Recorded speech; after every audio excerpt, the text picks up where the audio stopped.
નખત્રાણા તાલુકાના રવાપર વિસ્તારમાં 12 ગામોમાં પીવાના પાણીની પરિસ્થિતિ અતિ વિકટ બની ગઈ છે. પાણીના ટીપા માટે લોકો વલખા મારી રહ્યા છે.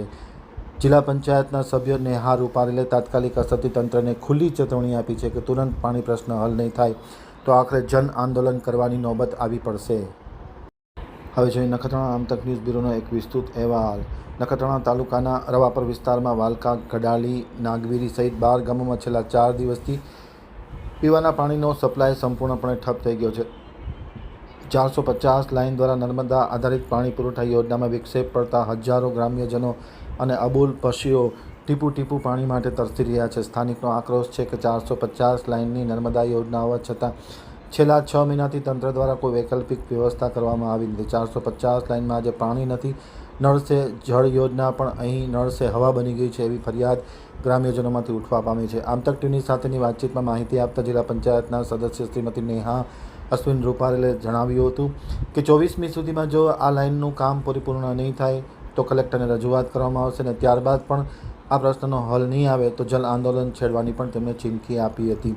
રવાપરમાં લાખોના ખર્ચે બનાવેલી 5000 લીટરની પાણીની ટાંકી પણ છેલ્લા 15 દિવસથી સાવ ઠપ પડી છે. નર્મદા લાઇન બંધ થઈ જતાં ટાંકી સુકાઈ ગઈ છે અને આજે લોકો ભર ઉનાળે પાણી માટે વલખા મારી રહ્યા છે.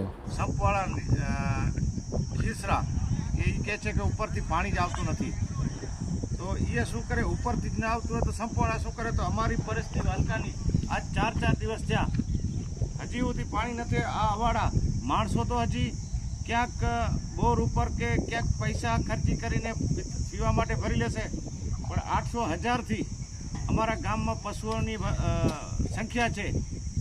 400-500 ભેંસો છે ને 400-500 ગાયો છે, જે હજાર પશુઓની સંખ્યા છે ને છતાંય આ પરિસ્થિતિ છે. આ અવાડા છે, અમારા અવાડામાં આપ જોઈ લો બધાએ કે પરિસ્થિતિ શું છે. તો પશુ જશે ક્યાં? માણસો તો હજી જીવી શકશે, ક્યાંથી પાણી મગાવી લેશે પૈસાથી, પણ આ પશુઓ માટે અમે બીજી અમારા ગામમાં કોઈ સગવડ નથી. અમારી આ નર્મદાની જે લેન્ડ જાય છે એનામાંથી કનેક્શન આવે છે. જે જલ્દી ઉપર કક્ષાના અધિકારીઓને અમે ખાસ કરીને અપીલ કરીએ છીએ કે આ કપરા સમયમાં આ પોઝિશનમાં આ પરિસ્થિતિ છે. માણસો તો હજી ગમે ત્યાંથી પી લેશે, મગાવી લેશે, પશુ ક્યાં જશે? આટલો અમારો ખાસ તાલુકા તંત્ર અને જિલ્લા લેવલે અમે કહેવા માગીએ છીએ કે અમારી પરિસ્થિતિ આ છે માણસોની એવી રીતે. હજી તમને આ મોબાઈલમાં હજી અમે ઘરોઘર જઈને નળકા તમને બતાવ્યું એમ નથી કે ખાલી અવાડો જ બતાવીએ છીએ. જો અવાડામાં આવશે તો બીજી જગ્યાએ છે. અમારો ગામનો અવાડો, ગામને પહેલું પાણી અહીંયા આવે, પ્રવેશ કરે, પછી ગામમાં જાય. તો ગામમાં બી પરિસ્થિતિ છે.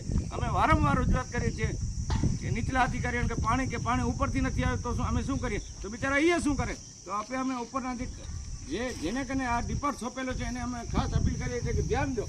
ઠીક છે, મોટર બગડે, લાઈન બગડે, પણ 4 દિવસ સુધી આ લાઈનો કમ્પ્લીટ ન થાય ને પછી આ માણસો ક્યાં જશે, ક્યાં? એ અમારી ખાસ અપીલ છે.